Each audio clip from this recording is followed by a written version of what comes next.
नमस्कार। आज के इस एक्सप्लेनर में स्वागत है। आज हम बात करने वाले हैं न्यूक्लियर फिजिक्स के उन कमाल के सिद्धांतों की जो सच में दिमाग हिला देने वाले हैं।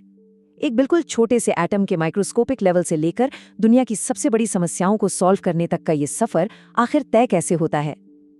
चलिए इन कॉम्प्लेक्स और हैरानिंगेज कॉन्सेप्ट्स को बिल्कुल आसान भाषा में समझते हैं। सोचिए, ब्रह्मांड की शुरुआत यानी ओरिजिन ऑफ द यूनिवर्स और आज के मॉडर्न मेडिकल ट्रीटमेंट्स, इनके बीच आखिर क्या कनेक्शन हो सकता है?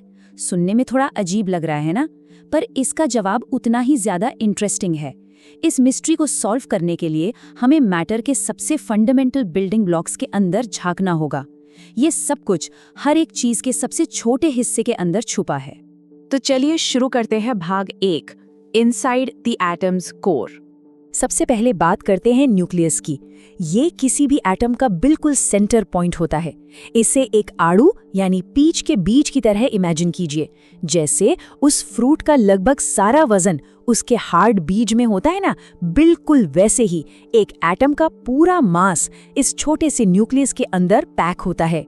यानी इस पूरे ब्रह्मांड का असली भार एक्चुअल में यहीं छुपा है। अब अगर इस न्यूक्लियस के अंदर और डीप डाइव किया जाए तो दो मेन चीजें मिलेंगी, प्रोटॉन्स और न्यूट्रॉन्स। प्रोटॉन्स पर पॉजिटिव चार्ज होता है और यही डिसाइड करते हैं कि एटम आखिर किस एलिमेंट का है। वहीं न्यूट्रॉन्स पर कोई इलेक्ट्रिक चार्ज नहीं होता, वो न्यूट्रल होते हैं। अब यहाँ एक बहुत बड़ा माइक्रोस्कोपिक पजल क्रिएट होता है। क्योंकि सारे प्रोटॉन्स पॉजिटिवली चार्ज्ड हैं, तो मैग्नेट्स के सेम पोल्स की तरह नेचुरली उन्हें एक दूसरे को दूर धकेलना चाहिए, है ना?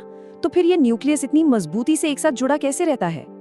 यही एंट्री होती है हमारे अगले सेक्शन की, भाग 2, स्ट्रॉन्ग वर्सेस वीक फोर्सेस। इस न्यूक्लियस के रहस्य को दो इनविजिबल फोर्सेस कंट्रोल करते हैं। पहला है स्ट्रॉन्ग न्यूक्लियर फोर्स। इसे एक कॉस्मिक सुपरग्लू की तरह मान लीजिए। ये उन रिपेलिंग प्रोटॉन्स को पूरी ताकत से एक साथ चिपका कर रखता है। ये नेचर की सबसे स्ट्रॉन्गेस्ट फोर्स है, पर ट्विस्ट ये है कि ये सिर्फ बहुत ही छोटे डिस्टेंस पर काम करती है। दूसरी तरफ आती है वीक न्यूक्लियर फोर्स। इसे समझने के लिए एक साइकिल के टायर में हो रहे धीमे लीक को इमेजिन कीजिए। ये थोड़े लंबे डिस्टेंस पर काम करती है और धीरे धीरे न्यूक्लियस में चेंज या रेडियोएक्टिव डिके का कारण बनती है। अब आते हैं भाग 3 पर, पावर ऑफ न्यूक्लियर रिएक्शंस। दरअसल न्यूक्लियस के स्ट्रक्चर को स्पेसिफिक तरीकों से फोर्स करके बदला भी जा सकता है। इसके 3 मेन ट्रिगर्स होते हैं। पहला, जब दो एटम्स आपस में जोर से टकराते हैं। दूसरा, जब एक फोटोन एब्जॉर्ब होता है जिससे एटम को एक्स्ट्रा एनर्जी मिल जाती है। और तीसरा, एक रेडियोएक्टिव न्यूक्लियस का नेचुरली समय के साथ डीके होना। ये तीनों ही तरीके पावरफुल न्यूक्लियर रिएक्शंस की शुरुआत कर सकते हैं। तो यहाँ सबसे क्रूशियल पॉइंट क्या है, वो ये कि जब भी न्यूक्लियर रिएक्शंस होती हैं तो एक मैसिव अनइमेजिनेबल अमाउंट में एनर्जी निकलती है। मतलब बस एक मुट्ठी भर मटेरियल से पूरे एक शहर को कई महीनों तक रोशनी मिल सकती है। चाहे इलेक्ट्रिसिटी ग्रिड को पावर करना हो या फिर किसी न्यूक्लियर वेपन का ट्रिगर, इस एक छोटे से न्यूक्लियस से निकलने वाली एनर्जी का स्केल सच में माइंड ब्लोइंग होता है। और इस मैसिव एनर्जी को समझना ही हमारे अगले टॉपिक तक ले जाता है, भाग 4, सॉल्विंग रियल वर्ल्ड प्रॉब्लम्स। इस विशाल ऊर्जा के बहुत ही डायरेक्ट रियल वर्ल्ड इम्पैक्ट्स हैं। एक तरफ है न्यूक्लियर पावर। यूरेनियम जैसे एलिमेंट्स का यूज करके बिना कार्बन एमिशन के क्लीन और एफिशिएंट इलेक्ट्रिसिटी जनरेट की जाती है। क्लाइमेट चेंज से लड़ने में ये एक बड़ा सॉल्यूशन है। बस एक्सीडेंट रिस्क्स को न्यूट्रली और सावधानी से मैनेज करना होता है। और दूसरी तरफ है न्यूक्लियर मेडिसिन, जैसे पेट स्कैन्स में रेडियो एक्टिव आइसोटोप्स का यूज करके बॉडी के अंदर छुपी कैंसर जैसी बीमारियों का पता लगाना और सटीक टारगेटेड थेरेपी देना। सोचिए, एक ही बेसिक फोर्स बाहर शहर रोशन कर रही है और अंदर इंसानी जानें बचा रही है। चलिए अब देखते हैं भाग 5, करियर्स इन न्यूक्लियर फिजिक्स। अगर हाई स्कूल के बाद इन ग्लोबल चैलेंजेस को सॉल्व करने का हिस्सा बनना हो तो कुछ स्पेसिफिक एक्सपर्टीज चाहिए होती है। इसके लिए मैथ्स और फिजिक्स दोनों का फाउंडेशन एकदम स्ट्रॉन्ग होना चाहिए।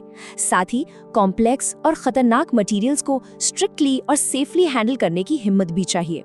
एक न्यूक्लियर फिजिसिस्ट का टिपिकल वर्क डे सिर्फ व्हाइट बोर्ड पर इक्वेशंस लिखने जैसा नहीं होता, बल्कि 1000 टन भारी पार्टिकल एक्सेलरेटर्स के कॉम्प्लेक्स डेटा का एनालिसिस करना या एडवांस्ड लैब्स में प्रोटेक्टिव गियर पहनकर स्ट्रिक्ट सेफ्टी प्रोटोकॉल्स के साथ रेडिएशन एक्सपेरिमेंट्स करना इसमें शामिल होता है।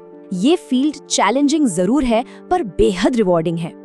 और इन सब कोशिशों का रिजल्ट सच में एक्स्ट्रॉर्डिनरी होता है। इन फंडामेंटल फोर्सेस और पार्टिकल्स फिजिक्स को समझकर रिसर्चर्स लिटरली ब्रह्मांड की उत्पत्ति यानी एवोल्यूशन ऑफ द यूनिवर्स को ट्रेस कर सकते हैं। तारों के अंदर नए एलिमेंट्स आखिर कैसे बने और हमारा यूनिवर्स आज के इस रूप में कैसे डेवलप हुआ, इसकी पूरी की पूरी कहानी इस छोटे से एटम के कोर में देखी जा सकती है। तो अब सोचने वाली बात यह है कि जैसे जैसे नई रिसर्च इस न्यूक्लियस के और नए राज खोलती जाएगी, कल की ग्लोबल एनर्जी और मेडिसिन के लिए और कौन से नए सॉल्यूशंस निकल कर आएंगे। नेचर की ये सबसे छोटी फोर्सेस आने वाले कल की सबसे बड़ी चुनौतियों को कैसे सॉल्व करेंगी। ये एक ऐसी मिस्ट्री है जो सच में आगे और भी नई और हैरानगेज डिस्कवरीज के दरवाजे खोलने वाली है।